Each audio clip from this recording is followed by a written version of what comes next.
नमस्ते मेरे नन्हे चैंपियन। आज हम भारत की सबसे बड़ी पंचायत के बारे में इतनी आसानी से समझेंगे कि आप इसे कभी नहीं भूलेंगे। पार्लियामेंट, जिसे हम हिंदी में संसद कहते हैं, भारत की सबसे बड़ी सुप्रीम लेजिस्लेटिव ऑर्गन है। इसका मतलब है कि ये पूरे देश के लिए नियम और कानून बनाने वाली सबसे ऊंची और सबसे पावरफुल जगह है। जैसे आपके घर में सबसे बड़े फैसले दादा दादी या मम्मी पापा लेते हैं, वैसे ही पूरे देश के लिए क्या सही है और क्या गलत, ये फैसला पार्लियामेंट लेती है। भारत के लोकतांत्रिक सिस्टम में इसे प्राइमेसी यानी पहला स्थान दिया गया है। इसका मतलब है कि देश को चलाने यानी गवर्नेंस में संसद की भूमिका सबसे ऊपर है। ये एक ऐसी जगह है जहां पूरे भारत से आए नेता एक साथ बैठकर चर्चा करते हैं कि हमारे देश को और बेहतर कैसे बनाया जाए। भारत की इस सरकार चलाने वाली स्टाइल को वेस्टमिंस्टर मॉडल ऑफ गवर्नमेंट कहा जाता है। इसका नाम थोड़ा अजीब लग सकता है, लेकिन यह बहुत सिंपल है। ब्रिटेन के लंदन शहर में एक जगह है जिसका नाम है वेस्टमिंस्टर पैलेस, जहां वहां की संसद मिलती है। चूंकि हमने अपनी संसद चलाने का तरीका वहीं से सीखा और अपनाया है, इसलिए हम इसे वेस्टमिंस्टर मॉडल कहते हैं। इसे बाइकैमरल भी कहा जाता है, जिसका मतलब है 2 कमरों वाला सिस्टम। जैसे एक स्कूल में अलग अलग क्लासेस होती हैं, वैसे ही हमारी संसद में 2 अलग अलग सदन हाउसेज होते हैं जो मिलकर काम करते हैं।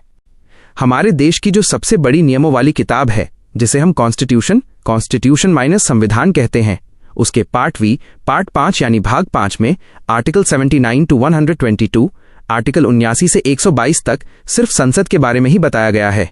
ये आर्टिकल्स बिल्कुल वैसे ही हैं जैसे आपकी किताब में चैप्टर्स होते हैं।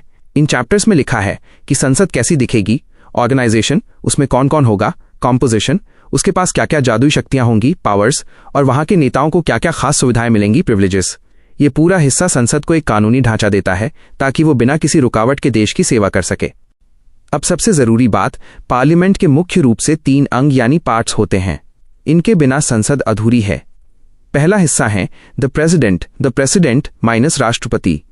हालांकि राष्ट्रपति रोज संसद की मीटिंग में नहीं बैठते, लेकिन वे इसके बहुत महत्वपूर्ण अंग हैं, क्योंकि उनके साइन सिग्नेचर के बिना कोई भी नया नियम कानून नहीं बन सकता। दूसरा हिस्सा है द राज्यसभा, जिसे काउंसिल ऑफ स्टेट्स भी कहते हैं। इसे बड़ों का सदन माना जाता है क्योंकि इसमें राज्यों के प्रतिनिधि बैठते हैं। तीसरा हिस्सा है द लोकसभा, जिसे हाउस ऑफ द पीपल कहते हैं। ये सबसे रोमांचक जगह है क्योंकि यहाँ वही लोग बैठते हैं जिन्हें आपके मम्मी पापा वोट देकर चुनते हैं। इसे एक उदाहरण से समझते हैं। सोचिए, आपके स्कूल में एक नया नियम बनाना है कि हर शनिवार को आइसक्रीम मिलेगी। सबसे पहले ये बात लोकसभा बच्चों के ग्रुप में जाएगी, फिर राज्यसभा टीचर्स के ग्रुप में जाएगी, और जब दोनों हाँ कह देंगे तो आखिर में प्रेसिडेंट, प्रिंसिपल सर, मैम उस पर अपनी मुहर लगा देंगे। बस तभी वो नियम बनेगा। 2026 की ताज़ा जानकारी के अनुसार अब हमारे पास एक बहुत ही सुंदर और आधुनिक न्यू पार्लियामेंट बिल्डिंग भी है, जहां ये तीनों हिस्से मिलकर नए भारत का भविष्य लिखते हैं। क्या आप चाहते हैं कि मैं आपको ये बताऊं कि लोकसभा और राज्यसभा में बैठने वाले नेताओं को चुना कैसे जाता है?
नमस्ते मेरे छोटे दोस्त। चलो, आज हम भारत के सबसे बड़े पद यानी प्रेसिडेंट, राष्ट्रपति के बारे में इतनी गहराई से और इतनी आसानी से सीखेंगे कि आप दूसरों को भी पढ़ा सकेंगे। भारत की पार्लियामेंट संसद एक ऐसी टीम की तरह है जो पूरे देश के लिए नियम बनाती है। इस टीम के 3 सबसे मुख्य हिस्से होते हैं, लोकसभा, राज्यसभा और हमारे प्रेसिडेंट। अब आप सोचेंगे कि राष्ट्रपति तो कभी संसद में बैठकर बहस डिस्कशन नहीं करते, फिर वो इसका हिस्सा कैसे हुए? इसे ऐसे समझो जैसे आपकी स्कूल की मैनेजमेंट होती है। प्रिंसिपल भले ही हर क्लास में आकर नहीं पढ़ाते, लेकिन उनके बिना स्कूल का कोई भी बड़ा फैसला पूरा नहीं होता। ठीक वैसे ही जब लोकसभा और राज्यसभा मिलकर कोई नया नियम, जिसे हम बिल कहते हैं, पास कर देते हैं, तो वो तब तक असली कानून लॉ नहीं बनता जब तक उस पर प्रेसिडेंट अपने हाथ से एसेंट, हस्ताक्षर या सहमति न दे दें। उनके हस्ताक्षर मिलते ही वो कागज का टुकड़ा एक जादुई शक्ति बन जाता है जिसे पूरे देश को मानना पड़ता है। अब बात करते हैं कि संसद की क्लास शुरू कैसे होती है। जब भी देश में नया चुनाव, जनरल इलेक्शन होता है और नए लीडर्स चुनकर आते हैं तो प्रेसिडेंट ही सबको बुलाते हैं। इसे सम्मन माइनस बुलाना कहते हैं। साल की पहली मीटिंग में भी राष्ट्रपति दोनों हाउसेस के सामने खड़े होकर एक शानदार भाषण देते हैं। वो सबको बताते हैं कि इस साल हमें क्या क्या बड़े काम करने हैं। इसे एड्रेस टू पार्लियामेंट कहा जाता है। जब काम खत्म हो जाता है और सबको छुट्टी पर भेजना होता है तो राष्ट्रपति ही प्रोरोग माइनस सत्र समाप्त करना का आदेश देते हैं। और अगर कभी ऐसी स्थिति आए कि पुरानी टीम को हटाकर नई टीम चुननी हो तो राष्ट्रपति लोकसभा को डिसॉल्व माइनस भंग करना भी कर सकते हैं, जिसका मतलब है अब फिर से चुनाव होंगे। राष्ट्रपति के पास एक और बहुत कूल पावर होती है, मैसेजेस भेजने की।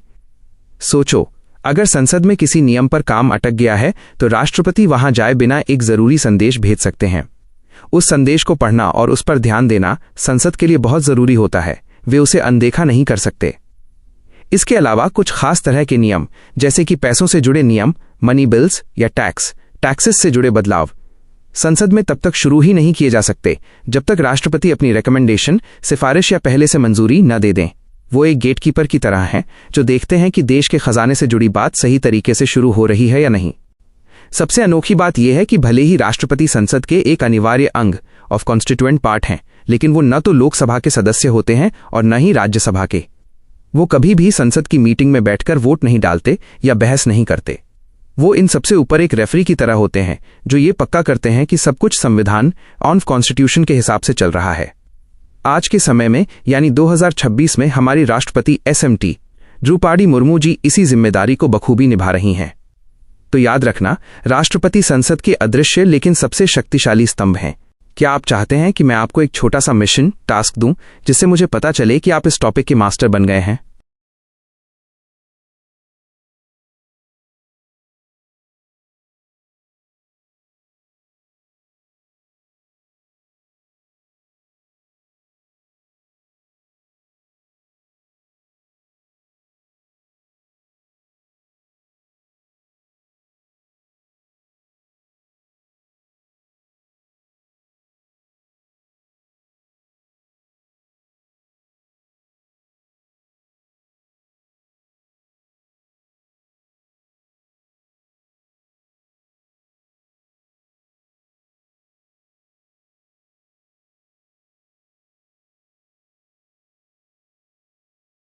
One-page cheat sheet, the President and Parliament. Current status, 2026. SMT. Drupadi Murmu, 15th President. First Tribal Woman President. 1. Core legislative powers. Integral part. Parliament equals President plus Lok Sabha plus Rajya Sabha. Article 79. Assent. Signature. A bill becomes an act only after President's signature. Article 111. Veto power. Can give assent, withhold it, or return it, except money bills. Ordinance power. Can issue temporary laws. Article 123, when Parliament is not in session. 2. Summoning and addressing. Article 85 and 87. Summon calls the meeting of Parliament. Gap between sessions less than 6 months. Prorogue ends a session without dissolving the House. Dissolve can end the Lok Sabha, low house, only. Rajya Sabha is permanent. Special address addresses both houses joined together. 1. After every general election. 2. At the start of the first session each year. 3. The gatekeeper role, money and messages. Prior recommendation. Certain bills cannot start without President's okay. Article 117. Money bills and financial bills. Category 1. Article 274. Bills affecting taxation in which states are interested.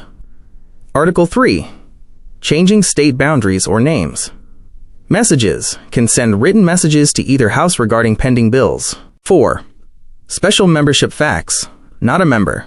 Does not belong to Lok Sabha or Rajya Sabha. No participation. Does not sit in debates or vote in the House. Eligibility. Must be qualified for election as a member of Lok Sabha, but must vacate any seat held upon entering office. Memory anchors and tips. The 3S anchor. Summon, start. Sign, law. Speech, address. The referee analogy. Part of the game, parliament, but doesn't play for a team, not a member, and doesn't kick the ball, no voting. Money lock. Think of the president as the person holding the key to the vault. You can't even talk about spending the money bill, unless he hands you the key first. Recommendation. Daily revision tricks. The active recall method. 1. The 5-minute morning sketch. Draw a triangle. Label the corners. President, LS, RS. Every morning, list 2 powers the president has over the other 2 corners. 2. The news link. Whenever you see Lok Sabha in the news, ask yourself, is this session currently summoned or prorogued? 3. The article snap. Memorize the big 3 like a phone number. 111, assent. 117, money. 123, ordinance. 111, 117, 123. 4. Teach to an imaginary friend. Explain the difference between prorogue and dissolve to a wall. If you stumble, reread the cheat sheet. Would you like me to create a rapid-fire 10-question quiz based strictly on this cheat sheet to test your memory right now?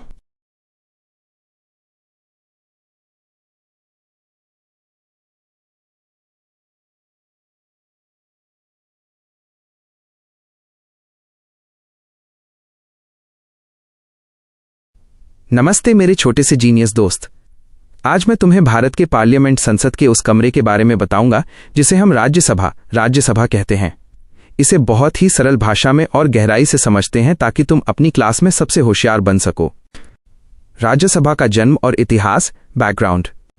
सबसे पहले ये समझो कि राज्यसभा का विचार कहां से आया। बहुत साल पहले जब हमारे दादा परदादा के समय अंग्रेज यहां राज करते थे, तब 1918 में मोंटागू चेम्सफोर्ड रिपोर्ट नाम की एक किताब लिखी गई। इसमें पहली बार कहा गया कि भारत को चलाने के लिए 2 ग्रुप्स की जरूरत है। इसी बात को सच करने के लिए 1919 में एक कानून बना जिसे गवर्नमेंट ऑफ इंडिया एक्ट 1919 कहते हैं। इसी कानून की वजह से 1921 में पहली बार काउंसिल ऑफ स्टेट्स बनकर तैयार हुआ।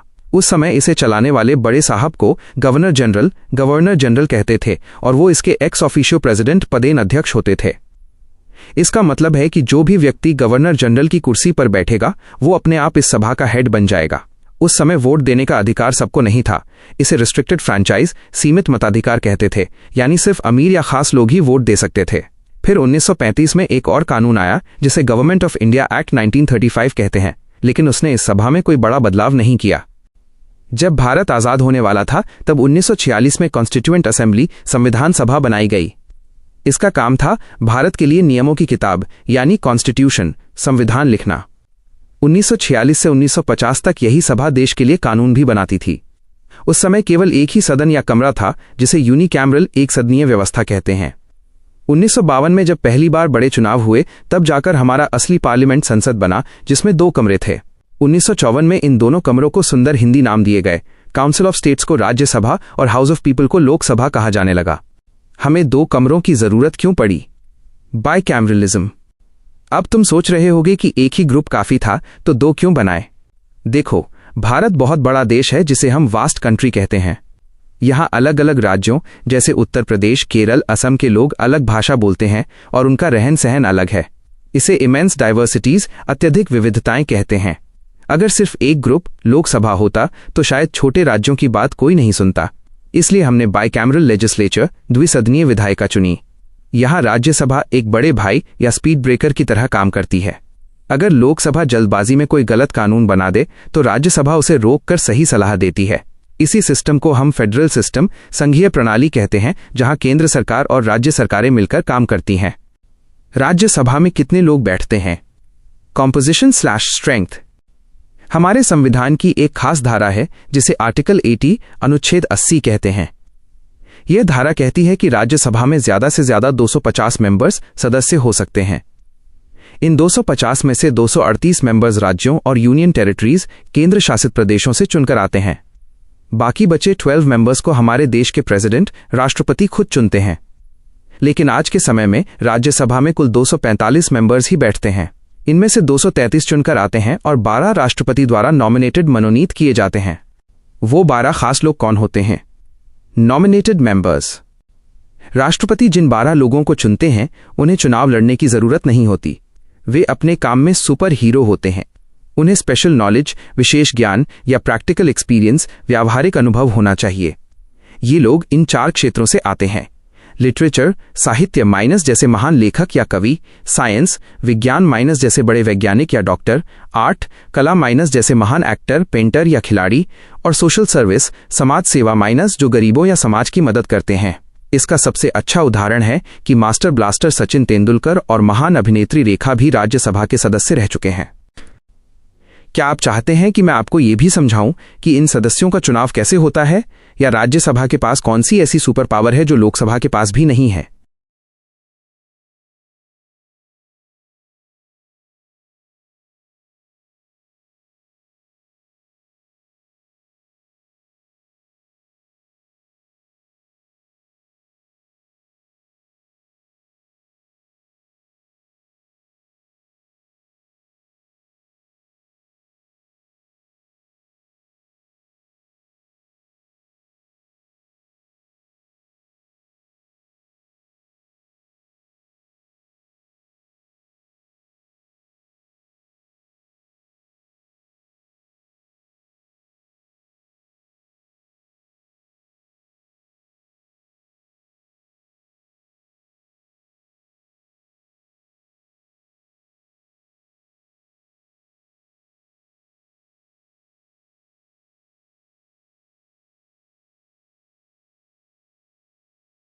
This is your ultimate Rajya Sabha cheat sheet.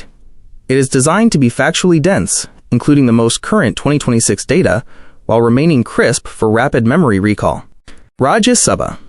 The crystal clear summary. 1. Historical foundation. 1918 Montagu-Chelmsford Report, the birth sketch. 1919 Government of India Act, the blueprint. 1921 First Council of States formed. Governor General was president. 1946 to 1950. Constituent Assembly acted as unicameral, one-room legislature. April 3, 1952.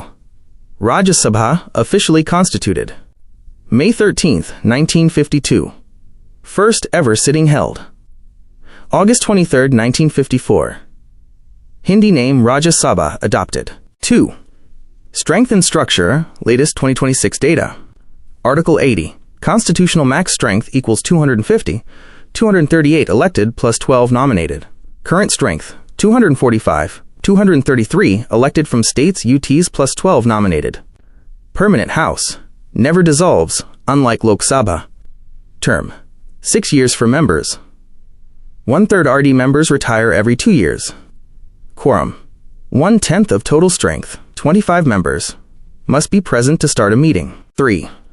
The 12 nominated superstars, Article 80. President picks them for expertise in literature, science, art, social service. Mnemonic lasts. Notable current recent noms. 2025-26. Meenakshi Jain, literature. Harshvardhan Shringla, diplomacy service. Sudha Murthy, social work. PT Usha, sports art. 4. Qualification and election. Age, minimum 30 years. Citizenship, must be an Indian citizen. Election mode, indirect. Elected by MLAs of state assemblies. Voting system. Proportional representation by single transferable vote, STV. UT representation. Only Delhi, Puducherry, and Jammu and Kashmir have RS seats. Others lack assemblies. 5. Special superpowers, exclusive to Rajya Sabha. Art. 249. Can authorize Parliament to make laws on state list subjects in national interest. ART 312 can create new All India services like IAS, IPS. ART 67. Vice President removal process must start in Rajya Sabha only. Emergency. If Lok Sabha is dissolved, RS can approve emergency proclamations. Memory anchors and revision tricks. 1. The elder brother rule. Since it's the upper house, the age is higher, 30 vs 25 in Lok Sabha, and the term is longer, 6 vs 5 years. 2. The LASS mnemonic. Remember literature, art, science, social service for nominated members. 3. The 3-2-1 daily trick, 3 minutes. Every morning, visualize the number 245 breaking into 233 plus 12. 2 minutes. Recall the 2 specific articles, 249, State List, and 312, All India Services. 1 minute. Remind yourself. Rajya Sabha never dies. Permanent house. 4. The date linker. RS was formed in 1952, the same year India had its first general elections. Name change happened 2 years later in 1954. Would you like me to create a similar pro-level cheat sheet for the Lok Sabha so you can compare the two perfectly?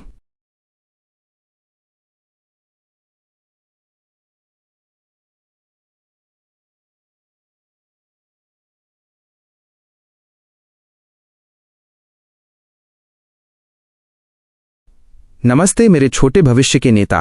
अब हम इस पूरी कहानी को दुनिया की सबसे आसान हिंदी में समझेंगे। मैं तुम्हें ऐसे समझाऊंगा जैसे हम कोई खेल खेल रहे हों, ताकि तुम्हारे दिमाग में एक एक बात बिल्कुल शीशे की तरह साफ, क्रिस्टल क्लियर हो जाए। राज्यसभा की बनावट, कंपोजिशन एंड स्ट्रेंथ। देखो बेटा, हमारे देश की सबसे बड़ी पंचायत को पार्लियामेंट कहते हैं। इसके 2 कमरे होते हैं, जिसमें से एक को राज्यसभा, काउंसिल ऑफ स्टेट्स कहते हैं। हमारी नियमों की किताब यानी कॉन्स्टिट्यूशन के आर्टिकल 80 में लिखा है कि इस कमरे में ज्यादा से ज्यादा 250 लोग बैठ सकते हैं। इसे हम मैक्सिमम स्ट्रेंथ कहते हैं। इसे ऐसे समझो जैसे एक स्कूल बस में 250 बच्चों के बैठने की जगह कैपेसिटी है। इन 250 में से 238 लोग राज्यों, स्टेट्स और केंद्र शासित प्रदेशों, यूनियन टेरिटरीज से चुनकर आते हैं और 12 लोगों को देश के राष्ट्रपति यानी प्रेसिडेंट खुद चुनते हैं। लेकिन अभी इस कमरे में कुल 245 लोग ही बैठते हैं, जिसे हम प्रेजेंट स्ट्रेंथ कहते हैं। इन 245 में से 233 लोग राज्यों से आते हैं और 12 लोग वो खास मेहमान होते हैं जिन्हें प्रेसिडेंट ने चुना है। प्रेसिडेंट द्वारा चुने गए खास मेहमान, नॉमिनेटेड मेंबर्स। अब तुम सोचोगे कि ये 12 लोग कौन होते हैं। इन्हें नॉमिनेटेड मेंबर्स कहा जाता है। प्रेसिडेंट साहब इन 12 लोगों को बिना किसी चुनाव के सीधे बुलाते हैं, क्योंकि ये अपने काम में सुपर हीरो होते हैं। इनके पास 4 क्षेत्रों में बहुत बड़ी जानकारी, स्पेशल नॉलेज या बहुत अनुभव, प्रैक्टिकल एक्सपीरियंस होता है। पहला लिटरेचर, जैसे बहुत बड़े लेखक या कवि। दूसरा साइंस, जैसे महान वैज्ञानिक। तीसरा आर्ट, जैसे बड़े कलाकार, पेंटर या फिल्म स्टार। और चौथा सोशल सर्विस, जैसे वो लोग जो गरीबों और समाज की बहुत सेवा करते हैं।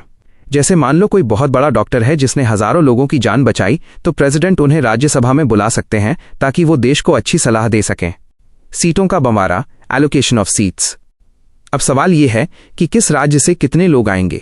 ये बात कॉन्स्टिट्यूशन के 4th शेड्यूल 4थी अनुसूची में लिखी है। एलोकेशन ऑफ सीट्स का मतलब है सीटों को बांटना।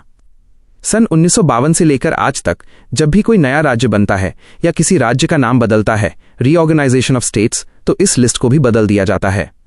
यहां एक बात याद रखना, भारत में हर राज्य को बराबर सीटें नहीं मिलती। यहां सीटों का मिलना इस बात पर निर्भर करता है कि उस राज्य की पॉपुलेशन, जनसंख्या कितनी है। जिस राज्य में जितने ज्यादा लोग रहेंगे, उस राज्य को उतनी ही ज्यादा सीटें मिलेंगी ताकि वो सबकी आवाज उठा सकें। बड़े राज्य बनाम छोटे राज्य, बिग vs स्मॉल स्टेट्स। इसे एक उदाहरण से समझते हैं। उत्तर प्रदेश में बहुत ज्यादा लोग रहते हैं, इसलिए वहां से 31 मेंबर्स राज्यसभा में जाते हैं। लेकिन जो छोटे राज्य हैं जैसे मणिपुर, मिजोरम, सिक्किम, त्रिपुरा, वहां लोग कम रहते हैं, इसलिए उन्हें सिर्फ 1 मेंबर 1 सीट ही दी गई है। ये बिल्कुल वैसा ही है जैसे एक बड़ी क्लास में 31 मॉनिटर हों और एक छोटी क्लास में सिर्फ 1 मॉनिटर, क्योंकि बड़ी क्लास को संभालने के लिए ज्यादा लोगों की जरूरत होती है। केंद्र शासित प्रदेशों की कहानी, यूनियन टेरिटरीज। अंत में कुछ ऐसी जगहें हैं जिन्हें हम यूनियन टेरिटरीज कहते हैं। इनमें से कुछ जगहें जैसे अंडमान और निकोबार आइलैंड्स, चंडीगढ़, दादरा और नगर हवेली, दमन और दीव, लक्षद्वीप और लद्दाख बहुत ही छोटी हैं और वहां की पॉपुलेशन बहुत कम है। इतनी कम कि उन्हें राज्यसभा में एक भी सीट नहीं मिल पाती। सिर्फ उन्हीं यूनियन टेरिटरीज को सीटें मिलती हैं जहां बहुत ज्यादा लोग रहते हैं और जिनकी अपनी एक छोटी सरकार असेंबली होती है, जैसे दिल्ली 3 सीटें, पुडुचेरी 1 सीट और जम्मू और कश्मीर 4 सीटें। उच्चारण प्रोनाउंसिएशन के लिए tips. Article 80, article 80। Constitution, constitution. Nominated, nominated. Allocation, allocation.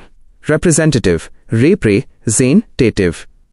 क्या तुम जानना चाहोगे कि इन सदस्यों का चुनाव कैसे होता है? ये एक बहुत ही मजेदार सीक्रेट वोटिंग होती है।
नमस्ते मेरे छोटे से दोस्त।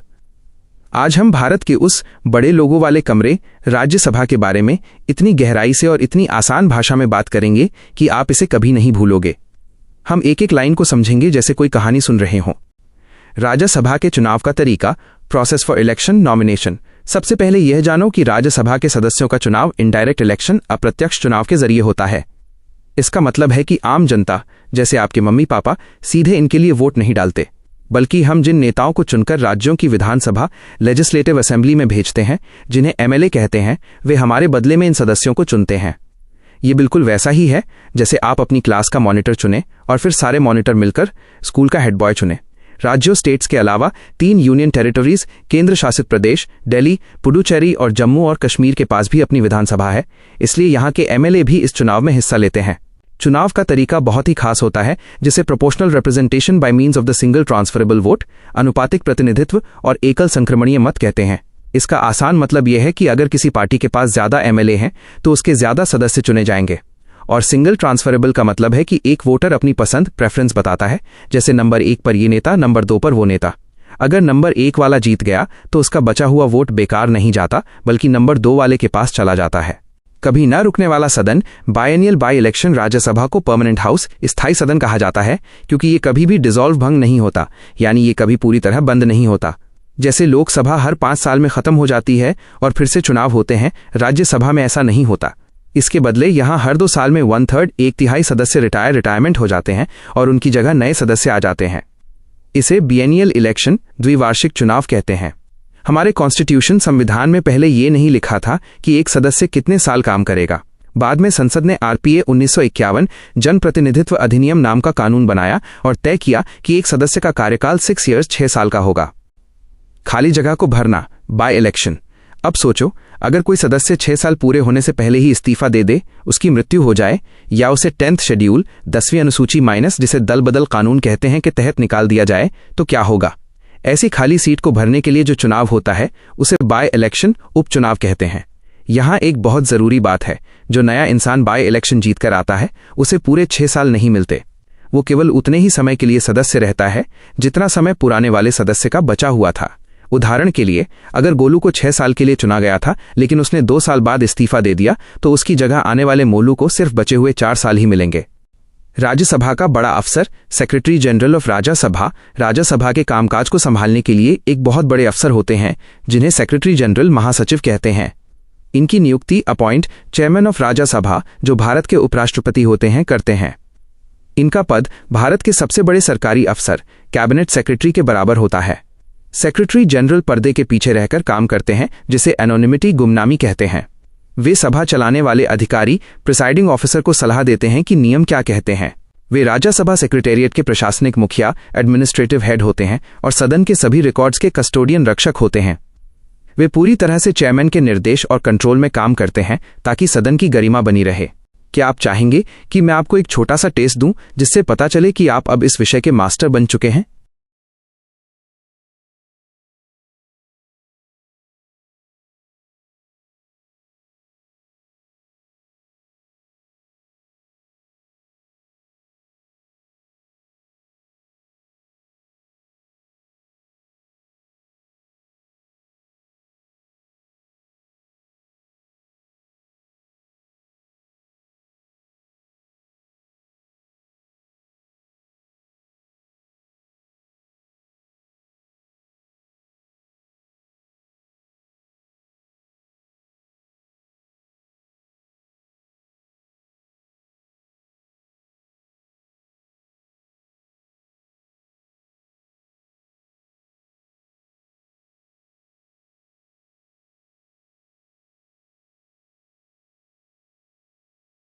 Rajya Sabha 2026 Ultra Cheat Sheet. Core Identity and Composition, Article 80, governs the composition of the Rajya Sabha. Max strength, 250, 238, elected, plus 12 nominated. Current strength, 2026, 245, 233, elected, plus 12 nominated. Nominated members, selected by President for excellence in art, literature, science, social service. Representation, based on population. More people equals more seats. Fourth schedule deals with seat allocation. Election mechanics. System, indirect election. Voters, elected MLAs of states and 3 UTs, Delhi, Puducherry, J, and K. Voting method, PRSTV, proportional representation by single transferable vote. Open ballot. MLAs must show their marked ballot to the party agent to prevent cross-voting. Quota formula. Quota equals left. Frac total vote seats. TOBE. Filled +1 right. +1. Permanence and tenure. House nature. Permanent. Never dissolves. Member term. 6 years. Decided by RPA, 1951, not the Constitution. Rotation. 1/3 RD members retire every second year. By-election. To fill vacancy due to death/resignation/disqualification. 10th schedule. By-election term. New member serves only the remaining period of the predecessor. Key officials. 2026 updates. Chairman, Shri C.P. Radhakrishnan. Vice President of India is ex officio chairman. Deputy Chairman, Shri Harivansh Narayan Singh. Secretary General, Shri P.C. Modi. Rank, Cabinet Secretary, appointed by Chairman. Leader of the House, Shri J.P. Nadda. Leader of the Opposition, Shri Mallikarjun Kharge. 2026 election facts. Total seats up for election, 72 to 75 seats. Scheduled for 2026 rotation. States with major 2026 vacancies, Bihar 5, Maharashtra 6, Andhra Pradesh 4, Gujarat 4. Memory anchors and revision tricks. 1. The 6 to 2 minus 1/3 rule. Remember the sequence 6-2 minus 1/3. Term is 6 years. Election every 2 years for 1/3 RD of the seats. 2. The 3 UT anchor. Only DPJs send members. Delhi, Puducherry, Jammu and Kashmir. Think Delhi Police Junction. 3. Remaining time rule. By-election. Think of it as a YouTube video. If a member pauses, leaves, at 2 o'clock, the next member only watches from 2 o'clock to the end. They don't restart the video. 4. Daily revision strategy. The 3-2-1 method. 3 minutes. Read this cheat sheet every morning. 2 minutes. Try to name the 5 key officials. Chairman, Deputy, SecGen, Leader of House, Leader of Op. 1 minute. Visualize the PRSTV preference system. Ranking candidates 1, 2, 3. 5. Secretary General keyword, AAC, anonymity. Advice to Chair, custodian of records. This video is relevant because it explains the 2026 election cycle and the specific PRSTV math that determines the political balance in the upper house.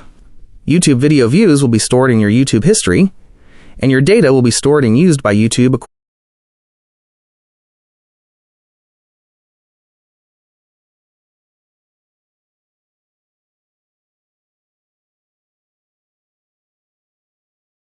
नमस्ते मेरे नन्हे champion. अब मैं तुम्हें भारत के संविधान की ये सीक्रेट सुपर पावर्स इतनी आसानी से समझाऊंगा कि तुम दूसरों को भी पढ़ा पाओगे।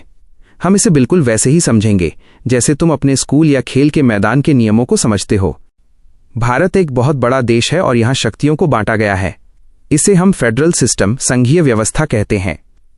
इसका मतलब है कि एक बड़ी सरकार है जो पूरे देश को देखती है, जिसे हम यूनियन या सेंट्रल गवर्नमेंट कहते हैं, और बहुत सारी छोटी सरकारें हैं जो अपने अपने राज्यों को देखती हैं, जैसे उत्तर प्रदेश, बिहार या महाराष्ट्र की सरकार, जिन्हें हम स्टेट गवर्नमेंट कहते हैं। इन सबको चलाने के लिए संविधान ने 3 सूचियां, लिस्ट्स बनाई हैं। पहली है यूनियन लिस्ट, जिस पर केवल केंद्र सरकार कानून बना सकती है। दूसरी है स्टेट लिस्ट, जिस पर केवल राज्य सरकारें नियम बना सकती हैं। और तीसरी है कॉन्करेंट लिस्ट, जिस पर दोनों मिलकर काम कर सकते हैं। नियम यह है कि कोई भी एक दूसरे के काम में टांग नहीं अड़ाएगा, लेकिन राज्यसभा के पास कुछ ऐसी जादुई चाबियां हैं जिनसे वो इन नियमों को बदल सकती है। सबसे पहली जादुई शक्ति आती है आर्टिकल 249 अनुच्छेद 249 से।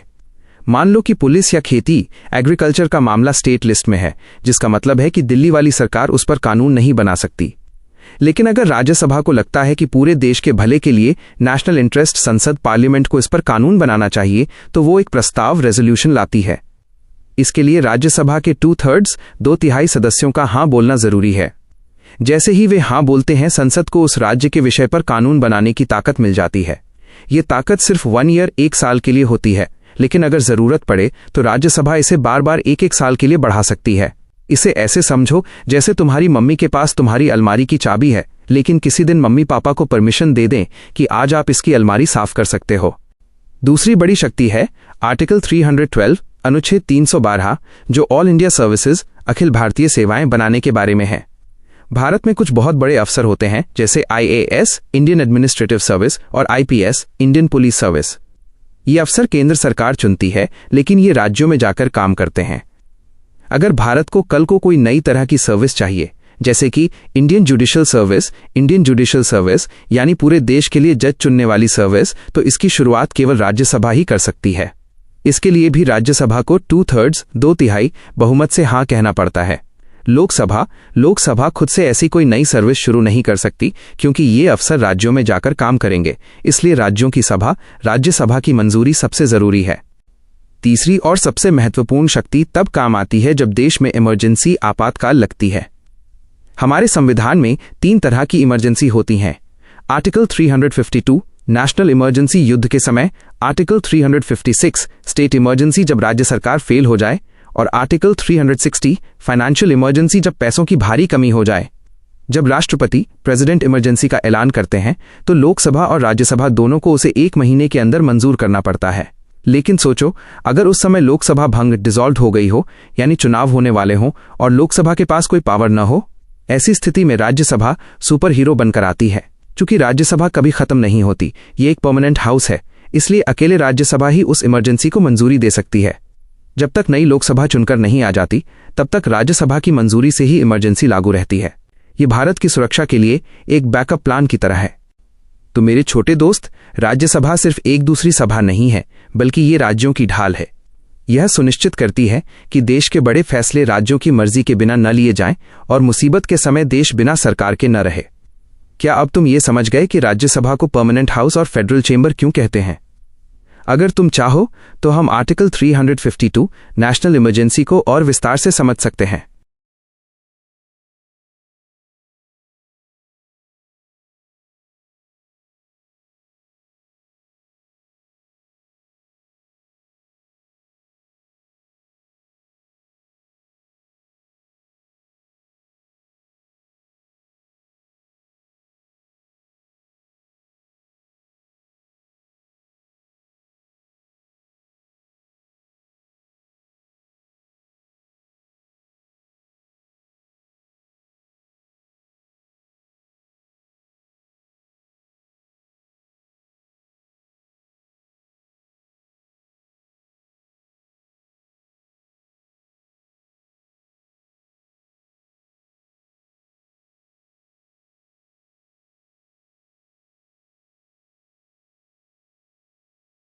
Here is your ultra-compact Rajya Sabha cheat sheet.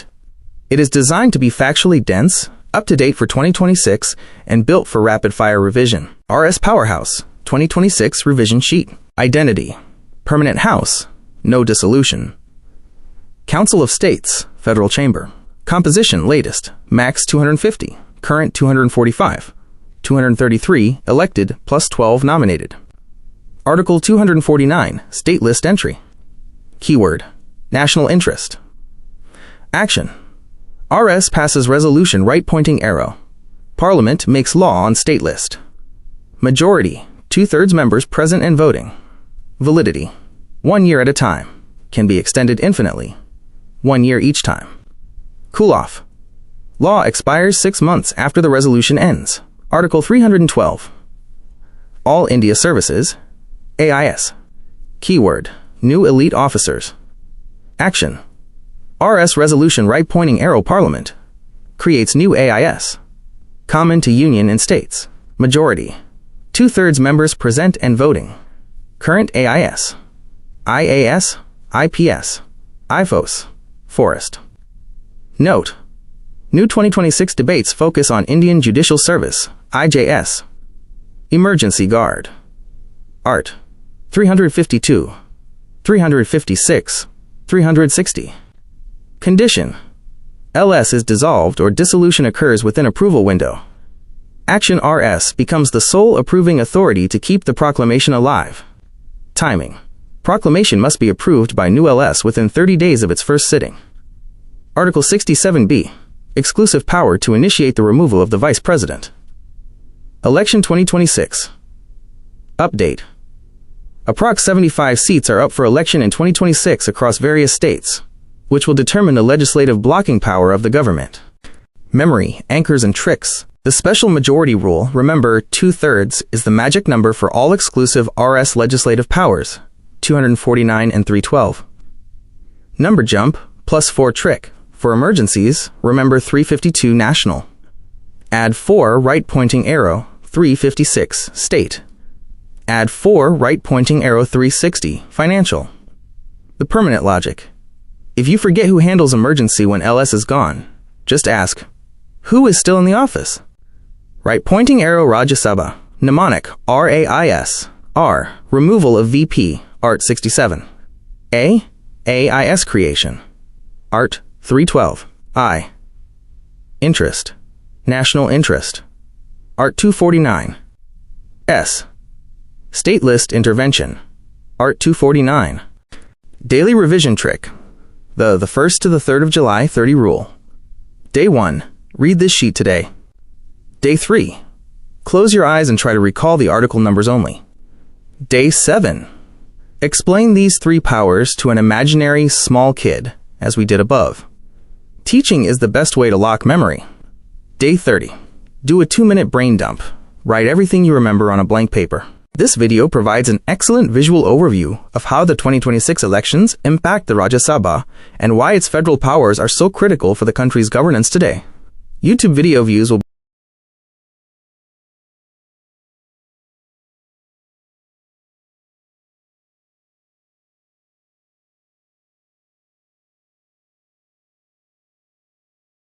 नमस्ते। एक सबसे अच्छे टीचर की तरह मैं आपको ये पूरा विषय इतनी सरलता से समझाऊंगा कि आपको एक एक बात हमेशा के लिए याद हो जाएगी। हम हिंदी में बात करेंगे, लेकिन जो ज़रूरी नाम है उन्हें इंग्लिश टेक्निकल वर्ड्स में ही रखेंगे ताकि आप स्मार्ट बने। 1. मनी बिल, पैसे वाला सबसे ज़रूरी कागज़। सुनो बच्चों, मनी बिल एक ऐसा कागज़ होता है जिसमें सिर्फ सरकार के पैसे, टैक्सेस और उधारी की बातें होती हैं। हमारे देश के नियम के हिसाब से ये बिल सिर्फ और सिर्फ लोकसभा में ही शुरू किया जा सकता है। इसे राज्यसभा में पहले नहीं लाया जा सकता।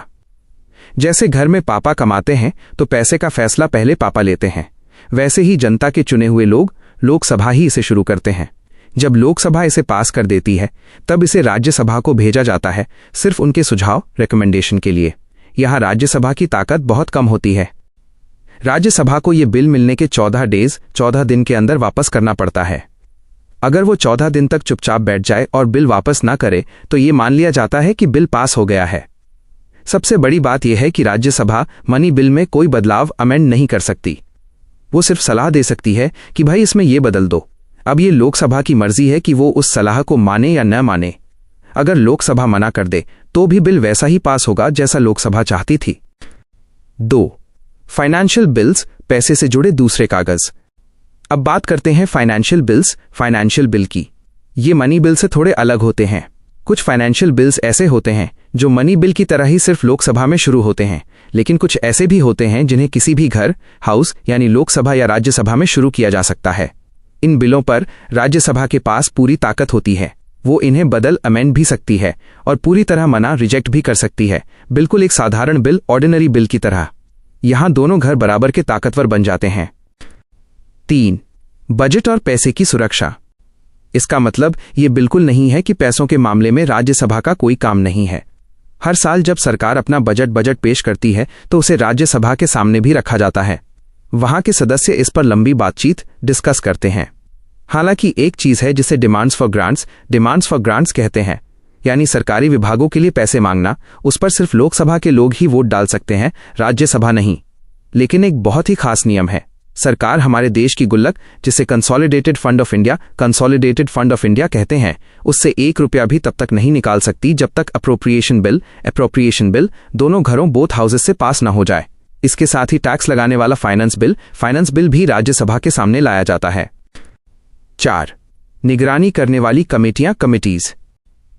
आखिर में सरकार पैसे सही जगह खर्च कर रही है या नहीं, ये देखने के लिए कुछ खास टोलियां बनाई जाती हैं, जिन्हें डिपार्टमेंट रिलेटेड पार्लियामेंट्री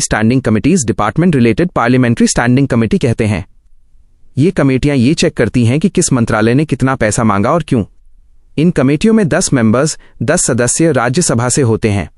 इसका मतलब है कि भले ही राज्यसभा सीधे तौर पर पैसे न बांटे, लेकिन वो हर खर्च पर अपनी पैनी नजर रखती है। इस तरह देश का पैसा सुरक्षित रहता है। क्या आप चाहते हैं कि मैं आपको एक छोटा सा टेस्ट दूं ताकि हम देख सकें कि आपको सब कुछ याद हो गया या नहीं?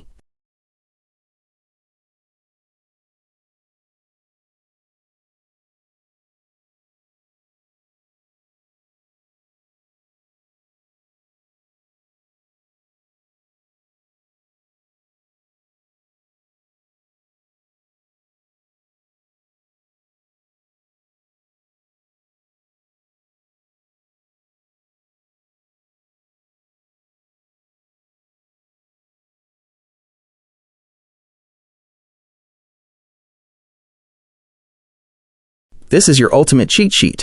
It is built for speed, density, and 2026 exam readiness. Financial powers of Rajya Sabha, RS. I. The Money Bill, Art 110. Intro. Only in Lok Sabha, LS. Speaker's power. Speaker's certification as Money Bill is final and non-challengeable. RS timeline. Must return within 14 days. Fixed deadline. Default pass. If not returned in 14 days, it is deemed passed in LS form. Amendments. RS cannot amend or reject, can only recommend. LS can say no to all. Joint sitting. Strictly NO joint sitting for money bills. 2. Financial bills. Art 117. Category 1. Art 117. Starts in LS only. Requires President's nod. RS has full power to amend/reject. Category 2, Art 117.3, starts in either house. RS has equal power to LS. Joint sitting. Possible for both categories if there is a deadlock. 3. The budget and spending. Laying. Budget must be laid before RS Art 112. Discussion. RS can discuss the whole budget but cannot vote on demands for grants. Appropriation Bill. To take money from the Consolidated Fund of India, this bill must pass both houses. It is certified as a money bill. Finance Bill 2025-26. Latest data shows a total expenditure target of approx. 50.65 lakh rupees crore with a fiscal deficit goal of 4.4%. IV. Oversight Committees. DRSCs. 24 department-related standing committees. Composition. 31 members, 21 LS plus 10 rupees. Role. Detailed scrutiny of ministry spending. RS members provide expertise here. Public Accounts Committee, PAC, includes 7 rupees members to check if the government spent money as promised. Memory anchors and tips. The 14-day lock. Think of RS as a 14-day guest. After 14 days, the host, LS, stops waiting and eats the meal, passes the bill.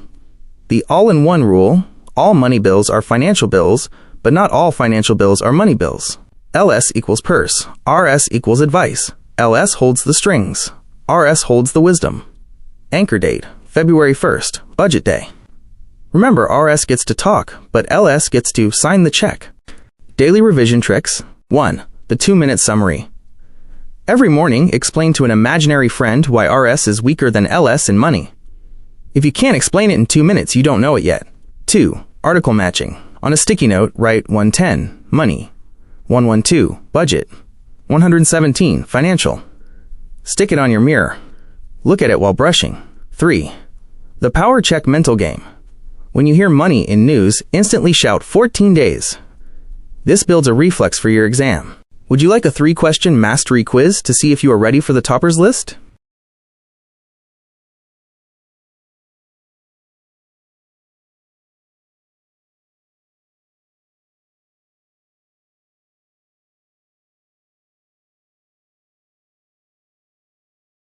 मेरे प्यारे छोटे दोस्त, आज मैं तुम्हें बहुत ही आसान और मज़ेदार तरीके से भारत के कानून बनाने वाले घर यानी पार्लियामेंट की कहानी सुनाऊंगा।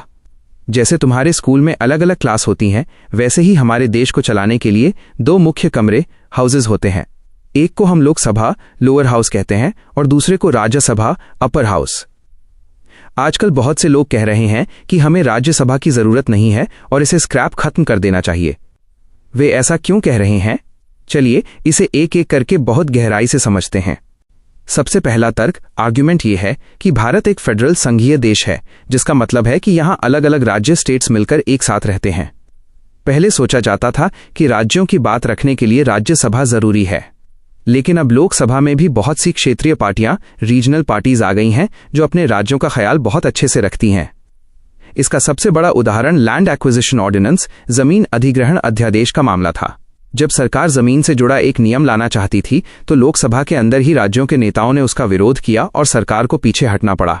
इससे लोगों को लगा कि जब लोकसभा ही राज्यों के हक की रक्षा कर रही है तो राज्यसभा पर फालतू खर्चा क्यों करें। दूसरा बड़ा इल्जाम चार्ज ये है कि राज्यसभा अब हारने वालों का अड्डा बन गई है। जो नेता चुनाव इलेक्शंस में जनता के बीच जाकर हार जाते हैं, उन्हें पार्टियां पिछले दरवाजे से राज्यसभा में भेज देती हैं।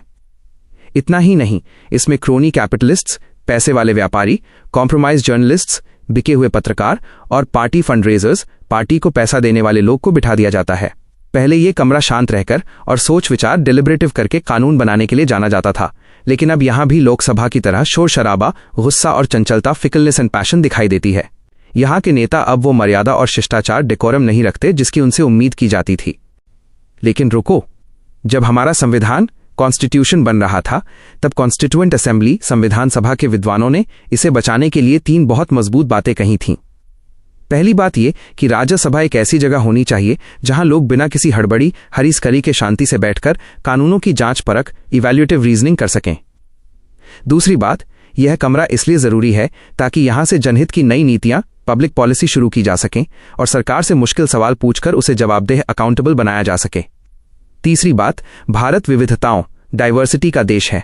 यहाँ हर भाषा और धर्म के लोगों को जगह देने के लिए ये एक आधिकारिक मंच, अथॉरिटेटिव प्लेटफॉर्म है, जैसा कि अमेरिका, यूनाइटेड स्टेट्स में भी होता है। अब सवाल ये है कि क्या हम इसे सच में खत्म कर सकते हैं? जवाब है नहीं। हमारे कानून में एक बहुत बड़ा नियम है जिसे बेसिक स्ट्रक्चर, मूल ढांचा कहते हैं। सुप्रीम कोर्ट का मानना है कि संसद के 2 कमरे होना हमारे संविधान की बुनियाद है। अगर हम इसे बदलने की कोशिश करेंगे तो मामला अदालतों, जुडिशियल प्रोसेस में सालों साल तक फंसा रहेगा। इसलिए इसे खत्म करने से ज्यादा व्यावहारिक, प्रैक्टिकल यह है कि हम इसमें सुधार, रिफॉर्म करें। सुधार का सबसे अच्छा तरीका यह है कि राज्यसभा के सदस्यों को भी सीधे जनता द्वारा चुना जाना चाहिए, डायरेक्टली इलेक्टेड। इससे पार्टियों के अमीर दोस्तों, क्रोनिज्म और जान पहचान वालों, पेट्रोनेज को मुफ्त में सीट मिलना बंद हो जाएगी। इसके साथ ही हर राज्य को बराबर की ताकत मिलनी चाहिए, चाहे वो छोटा हो या बड़ा। जैसे हर राज्य को 5 सीटें दे दी जाएं ताकि बड़े राज्य दादागिरी न कर सकें। आखिर में काम को तेज करने के लिए एक समय सीमा, डेडलाइन तय कर देनी चाहिए कि राज्यसभा को किसी भी कानून पर कितने दिनों में फैसला लेना है। इस तरह हम अपनी राज्यसभा को फिर से एक समझदार और ताकतवर घर बना सकते हैं। क्या तुम जानना चाहोगे कि बेसिक स्ट्रक्चर क्या होता है और इसे कोई भी प्रधानमंत्री क्यों नहीं बदल सकता?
नमस्ते मेरे नन्हे दोस्त, आज हम भारत की सबसे बड़ी बच्चों की सभा यानी लोकसभा के बारे में बात करेंगे। इसे हाउस ऑफ द पीपल भी कहते हैं। जैसे आपकी क्लास में एक मॉनिटर होता है जिसे सब बच्चे चुनते हैं, वैसे ही पूरे देश के लोग मिलकर अपने पसंदीदा लीडर को चुनते हैं और उन्हें इस बड़ी सभा में भेजते हैं। राज्यसभा जो दूसरी सभा है कि बिल्कुल उल्टा, लोकसभा में हम खुद वोट देने जाते हैं। इसे डायरेक्ट इलेक्शन कहते हैं। इसका मतलब है अगर आपकी उम्र 18 साल या उससे ज्यादा है तो आप बटन दबाकर अपना लीडर चुन सकते हैं। इसे बड़े लोग अडल्ट सफरेज माइनस वयस्क मताधिकार कहते हैं। ये सभा हमेशा नहीं चलती। ये नॉट अ कंटिन्यूइंग चेंबर है, मतलब इसका एक स्कूल के साल की तरह खत्म होने का समय होता है। अब बात करते हैं कि ये सभा कितने समय तक चलती है। लोकसभा का असली समय 5 इयर्स 5 साल का होता है। जैसे ही 5 साल पूरे होते हैं ये अपने आप डिसॉल्व माइनस भंग हो जाती है, यानी सब लीडर्स की छुट्टी हो जाती है और फिर से नए चुनाव होते हैं। लेकिन एक और खास बात है, हमारे देश के प्रेसिडेंट माइनस राष्ट्रपति के पास एक जादुई शक्ति पावर होती है। अगर उन्हें लगे कि सरकार ठीक से काम नहीं कर रही तो वो 5 साल पूरे होने से पहले भी इस सभा को खत्म कर सकते हैं। और सबसे बड़ी बात यह है कि राष्ट्रपति के इस फैसले को कोई भी कोर्ट ऑफ लॉ में चैलेंज नहीं कर सकता, यानी जज भी उन्हें ना नहीं कह सकते। अब हम देखेंगे कि इस सभा में कितने लोग बैठ सकते हैं, जिसे हम कॉम्पोजिशन या स्ट्रेंथ कहते हैं। हमारे देश के कानून कॉन्स्टिट्यूशन में पहले यह लिखा था कि यहां सबसे ज्यादा 552 लोग बैठ सकते हैं। इनमें से 530 लोग अलग अलग स्टेट्स राज्यों से आते हैं और 20 लोग यूनियन टेरिटरीज केंद्र शासित प्रदेशों से। पहले 2 सीटें एंग्लो इंडियन कम्युनिटी के लिए रखी गई थीं। ये वो लोग थे जिनके दादा परदादा अंग्रेज थे। राष्ट्रपति इन्हें खुद चुनते थे। लेकिन साल 2020 में एक नया कानून आया जिसे 104th कॉन्स्टिट्यूशनल अमेंडमेंट एक्ट कहते हैं। इस कानून ने इस एंग्लो इंडियन रिजर्वेशन को खत्म कर दिया, तो अब वो 2 सीटें हटा दी गई हैं। आज के समय में असली गिनती 543 है और ये सभी लोग चुनाव जीतकर आते हैं। अंत में हम ये समझेंगे कि किस राज्य को कितनी सीटें मिलेंगी। इसे बहुत ही फेयर रखा गया है। नियम यह है कि राज्य की पॉपुलेशन माइनस जनसंख्या और उसकी सीट्स का जो अनुपात रेशियो है वो पूरे देश में एक जैसा होना चाहिए। जैसे अगर 10 लाख लोगों पर एक लीडर है तो हर जगह लगभग ऐसा ही होना चाहिए। लेकिन यहां एक मजेदार ट्विस्ट है। जनसंख्या की गिनती के लिए हम आज की भीड़ को नहीं देखते, बल्कि 1971 सेंसस 1971 की जनगणना के आंकड़ों को देखते हैं। ऐसा इसलिए किया गया ताकि जो राज्य अपनी जनसंख्या कम रखने की कोशिश कर रहे हैं उन्हें नुकसान न हो। इसे हम जनसंख्या का फ्रीज कहते हैं, जो साल 2026 के बाद तक ऐसे ही रहेगा। क्या आप जानना चाहेंगे कि लोकसभा का मेंबर ऑफ एमपी बनने के लिए आपकी उम्र कितनी होनी चाहिए और आपको क्या क्या करना होगा?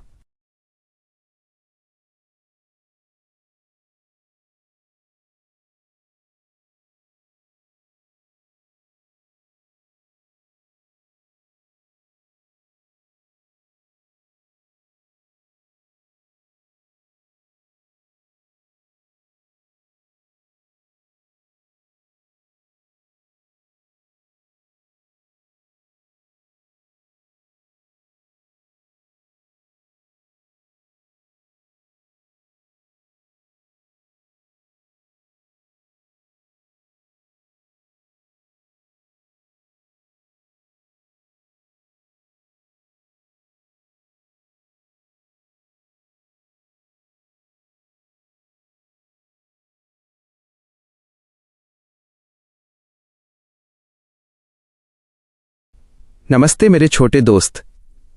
आज मैं तुम्हें भारत की सबसे बड़ी पंचायत यानी लोकसभा के बारे में इतनी आसानी से समझाऊंगा कि तुम दूसरों को भी पढ़ा सको। हम एक एक शब्द को हिंदी में समझेंगे, लेकिन जरूरी तकनीकी शब्दों को इंग्लिश में ही रखेंगे ताकि तुम एक प्रो बन सको। 1. लोकसभा के सदस्यों का चुनाव, डायरेक्ट इलेक्शन। भारत के राज्यों से जो रिप्रेजेंटेटिव्स प्रतिनिधि लोकसभा में जाते हैं, उन्हें सीधे देश की जनता चुनती है। इसे डायरेक्ट इलेक्शन कहते हैं। इसका मतलब यह है कि बीच में कोई और नहीं आता, आप खुद जाकर अपनी पसंद के नेता को वोट देते हैं। यह यूनिवर्सल अडल्ट फ्रैंचाइज के सिद्धांत पर आधारित है। इसका सरल मतलब यह है कि भारत का हर वो नागरिक जो 18 ईयर्स से ज्यादा उम्र का है वो वोट दे सकता है। बस शर्त यह है कि उसे कानून की तरफ से डिस्क्वालिफाइड अयोग्य न किया गया हो। पहले वोट देने की उम्र 21 ईयर्स थी, लेकिन 61st कॉन्स्टिट्यूशनल अमेंडमेंट एक्ट 1988 के जरिए इसे घटाकर 18 ईयर्स कर दिया गया ताकि युवाओं को भी देश चलाने में मौका मिले। 2. यूनियन टेरिटरीज के लिए खास नियम। हमारे देश में कुछ जगहें स्टेट्स होती हैं और कुछ यूनियन टेरिटरीज, केंद्र शासित प्रदेश जैसे दिल्ली या लद्दाख। हमारा कॉन्स्टिट्यूशन, संविधान, हमारी पार्लियामेंट संसद को यह ताकत देता है कि वो तय करे कि यूनियन टेरिटरीज के सदस्यों को कैसे चुना जाएगा। इसी ताकत का इस्तेमाल करके पार्लियामेंट ने Union Territories Direct Election to the House of the People Act 1965 बनाया। इस कानून की वजह से आज यूनियन टेरिटरीज के लोग भी बिल्कुल राज्यों की तरह सीधे वोट देकर अपने नेता चुनते हैं। यानी अब पूरे भारत में चुनाव का तरीका एक जैसा ही है। 3. एंग्लो इंडियन समुदाय का नॉमिनेशन अब खत्म हो गया है। पुराने समय में प्रेसिडेंट, राष्ट्रपति के पास एक खास पावर थी। अगर उन्हें लगता था कि एंग्लो इंडियन समुदाय, जिनके पूर्वज अंग्रेज थे पर जो अब भारतीय हैं, के लोग चुनाव जीतकर नहीं आ पा रहे हैं, तो वे 2 मेंबर्स को सीधे नॉमिनेट बिना चुनाव के चुनना कर सकते थे। पहले ये नियम सिर्फ 1960 तक के लिए था, फिर इसे 95th अमेंडमेंट एक्ट के जरिए 2020 तक बढ़ाया गया। लेकिन अब सबसे जरूरी बात, 104th कॉन्स्टिट्यूशनल अमेंडमेंट एक्ट के जरिए इस नियम को खत्म कर दिया गया है। यानी अब लोकसभा में कोई भी सदस्य बिना चुनाव जीते नहीं बैठ सकता। 4. सीटों का बंटवारा और बराबरी का नियम, टेरिटोरियल कॉन्स्टिट्यूएंसीज। पूरे भारत को छोटे छोटे टुकड़ों में बांटा जाता है, जिन्हें टेरिटोरियल कॉन्स्टिट्यूएंसीज, क्षेत्रीय चुनाव क्षेत्र कहते हैं। संविधान यह पक्का करता है कि हर राज्य को सीटें उसकी पॉपुलेशन, जनसंख्या के हिसाब से मिलें। इसे ऐसे समझो जैसे एक बड़े केक के उतने ही टुकड़े किए जाते हैं जितने लोग खाने वाले हों। हर राज्य में सीटों की संख्या और वहां के लोगों की संख्या का रेशियो, अनुपात लगभग एक जैसा रखा जाता है ताकि हर नागरिक के वोट की कीमत बराबर हो। लेकिन ये नियम उन छोटे राज्यों पर लागू नहीं होता जिनकी पॉपुलेशन 60 लाख 6 मिलियन से कम है, क्योंकि वहां लोग बहुत कम होते हैं। 5 SC और ST के लिए सुरक्षित सीटें, रिजर्वेशन ऑफ सीट्स। हमारे संविधान ने स्केड्यूल्ड कास्ट्स SC और स्केड्यूल्ड ट्राइब्स ST के लिए लोकसभा में सीटें रिजर्व आरक्षित की हैं। इसका मतलब यह है कि कुछ खास इलाकों से सिर्फ इन्हीं समुदायों के लोग चुनाव लड़ सकते हैं।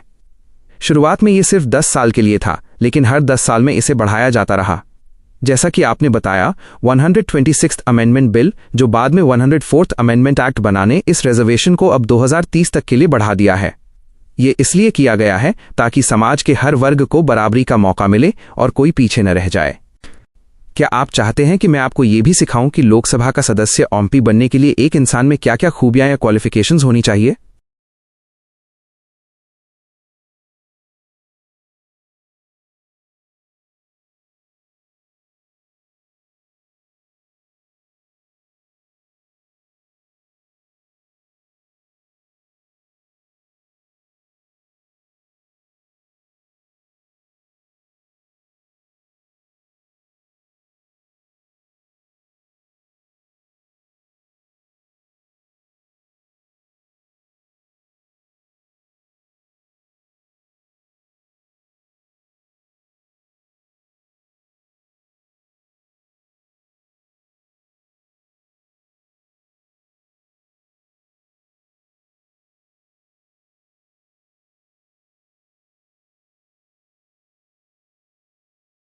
This cheat sheet is designed for visual recall. It uses strict keywords, specific articles, and the most recent 104th Amendment updates for 2026. Lok Sabha, the ultimate cheat sheet. 1. Composition and elections. Article 81. Composition of the House of the People. Lok Sabha. Direct election. Members chosen directly by the people. First past the post system. Universal adult suffrage. Article 326. Minimum age, 18 years. Reduced from 21. 61st Amendment Act, 1988. Landmark Act that lowered the age. Union territories. Elected directly via UT. Direct Election to the House of the People Act, 1965. 2. Allocation and Uniformity. Ratio Rule, Article 81. Seats. Population ratio must be uniform across all states. Exception. States with population less than 6 million, e.g., Sikkim. Territorial constituencies. Internal state divisions must have a uniform population, seat ratio. Seat freeze. Allocation of seats is currently frozen at 1971 census levels until the first census after 2026, 84th Amendment, 2001. 3. Reservation of seats. The social safety net. Article 330. Reservation for SCs and STs in Lok Sabha. Current status, extended until January 25, 2030. 104th Constitutional Amendment, 2020. Extended, SC-ST reservations for 10 years. Abolished. Nomination of 2 Anglo-Indians. Article 331. Note: reservation is on territorial basis, but voting is by a joint electorate. Everyone in that area votes. 4. Critical keywords for MCQ/exams. Delimitation, Article 82. Readjustment of boundaries after each census. Maximum strength, 550. 530 from states plus 20 from UTs. Current strength, 543, all elected. Daily revision tricks and memory anchors. The 3212030 anchor. 3. Article 330-331. Right-pointing arrow reservation Anglo-Indians. 2. 2 Anglo-Indians. Right-pointing arrow now 0. 1. 104th Amendment. Right-pointing arrow. The law that changed it. 2030 right-pointing arrow. The new deadline for SC-ST seats. The voter reversal. 61 left-right arrow 18. Think. 6 plus 1 equals 7, then 18. Just remember the number 61 is the key to the youth vote, 18. Article rhyme. 81 is for the sun. Lok Sabha is the bright house of people. 82 is review. Delimitation/review of boundaries. Visual snapshot technique. Close your eyes and visualize the number 543. Mentally strike out the +2 nominated seats. This 543 is your magic number for 2026. Active recall, the 2-minute drill. Every morning, take a blank paper and write down only the numbers. 81, 326, 61, 104, 2030. If you can explain what each number stands for without looking, you have mastered the topic. Would you like me to create a set of brain teaser questions to test if you've really memorized this?